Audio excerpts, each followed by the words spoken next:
Hello there. Welcome back to Tales from Tosche Station. How's everybody's New Year? Good. Everyone have good? Yep. Okay. Awesome. So on New Year's Eve, we got a new episode of almost said Bad Batch. There got a new episode of the Skeleton Crew, and I mean, what else can I say, guys? It's getting better every single episode. This episode was no exception. It's pretty awesome. It's pretty good. So let's start this thing.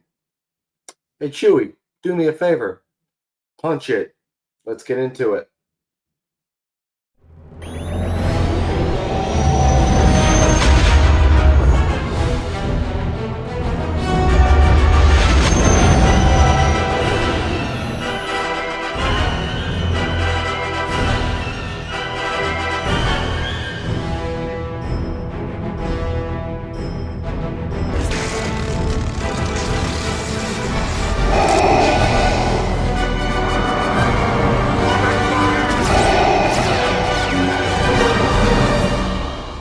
We begin the episode with the kids escaping through the garbage chute that Wynn pulled the at the end of the last episode. Very Empire Strikes Back ish with how Luke got away from Vader as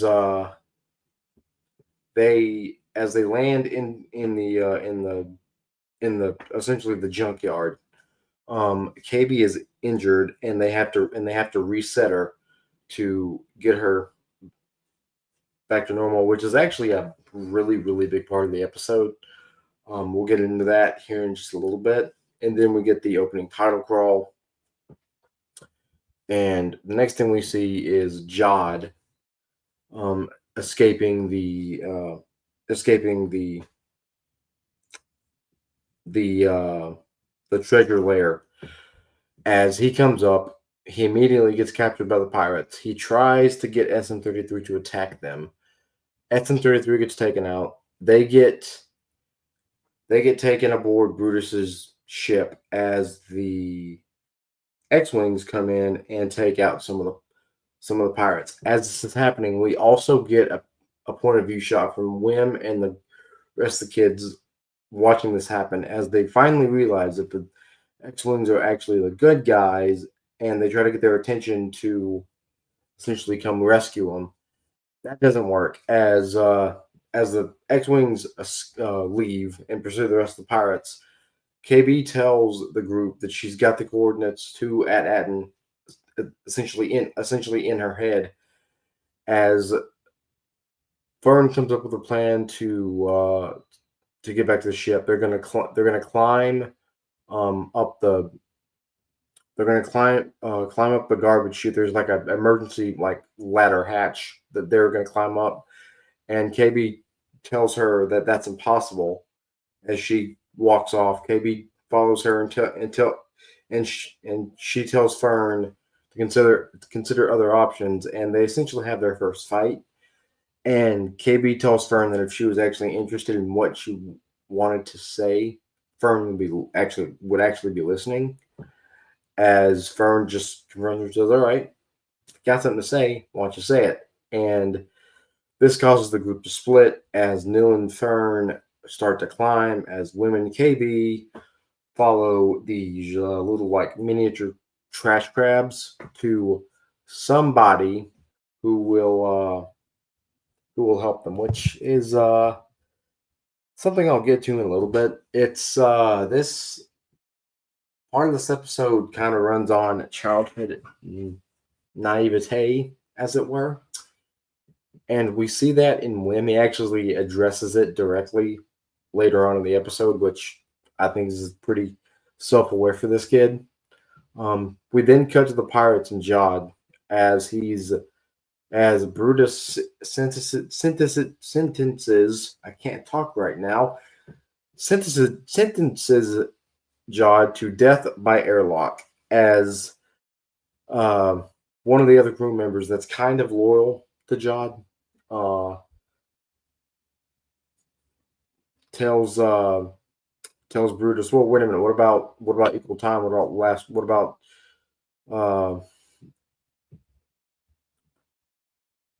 what about last rites? Can he have a minute? As Jaw starts to tell them about at Atten, says that he found them, and then he goes on a little bit of a tangent saying, we've all been starving. We've all been fighting for scraps as long as we can remember. What if you went to a place where your cut never runs out? As he flashes a piece of an Old Republic credit, and they also sing the sea shanty of Captain Renan, which I think was actually a pretty good little shanty. As Brutus agrees to help it, agrees to do this, but essentially tells him, if you're lying, if there is no money at the end of this, I'm throwing you out this airlock. You're gonna die. As we then cut back to Wim and KB, and Wim confronts KB saying, do you really think I'm going the right way? Or did you do this to get away from Fern? As as Wim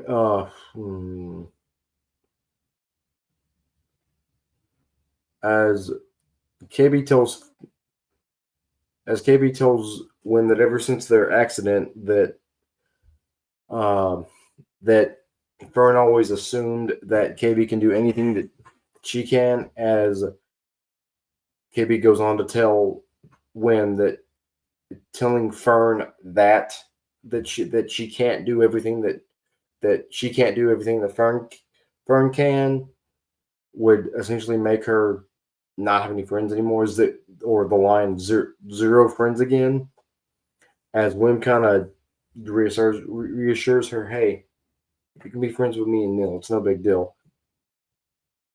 As this is happening, she's kind of shutting down because she's gone like 3 or 4 days without any kind of maintenance, and she's starting to shut down, and that's why she didn't want to climb. She just didn't want to tell Fern. And as this is happening, KB is walking Wim through how to fix her and reboot her. As she finally comes to, as this is happening, Neil and Fern are as this is happening. Neil and Fern are essentially going to are climbing. Fern is basically bullying Neil, saying that he needs to hurry up, and Neil says, "Hey, I can't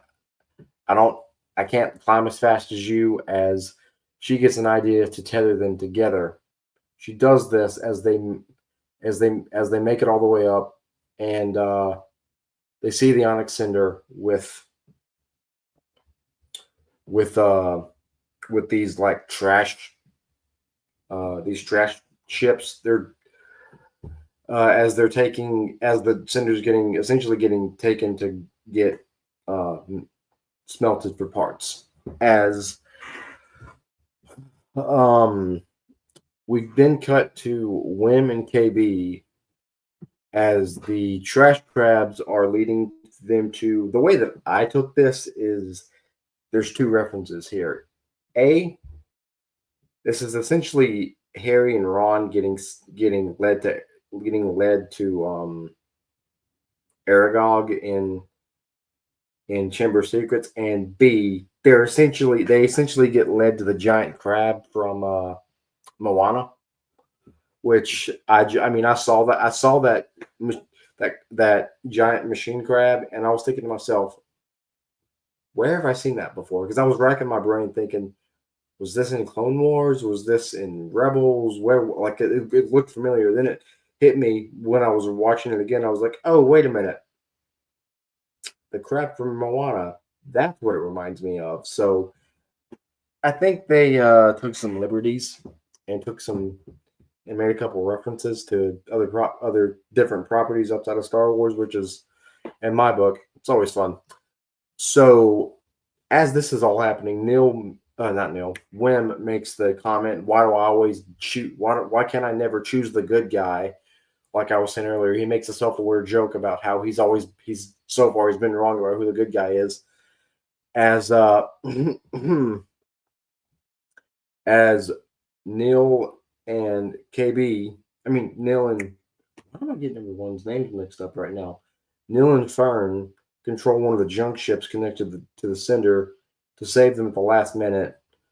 KB and Fern make up as KB essentially tells Fern that, hey, I'm going to be more honest from now on. I'm sorry about this. You're my best friend. Very much an 80s montage. They make up, yada, yada, yada, as they get on board the sender. And this is probably the best scene in the entire episode. They have a teamwork montage where they all work together to get the ship going. KB, since she's a cyborg, she's got basically a photographic memory of how to start the ship up, and she goes through the boot sequence on how to get the ship online. Vern and Neil are co-piloting as Wim attempts to get in the gunner seat to shoot it free as KB is doing let's say mechanic work on the engine, and by mechanic work I mean hitting it over and over again with a wrench, which I think is a pretty fun little gag. And they get to the point to where they essentially are stuck, and it took me back to another reference to another Disney property, Toy Story. Toy Story 3, when all the toys are in the incinerator about to get melted, and they get rescued by the little green men at the very last second. It's kind of what this reminded me of.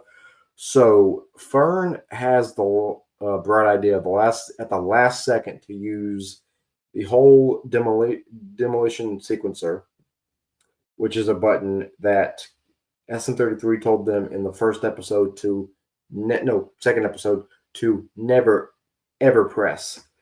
And in very much 80s movie style, the button that you're told to not press, you press it.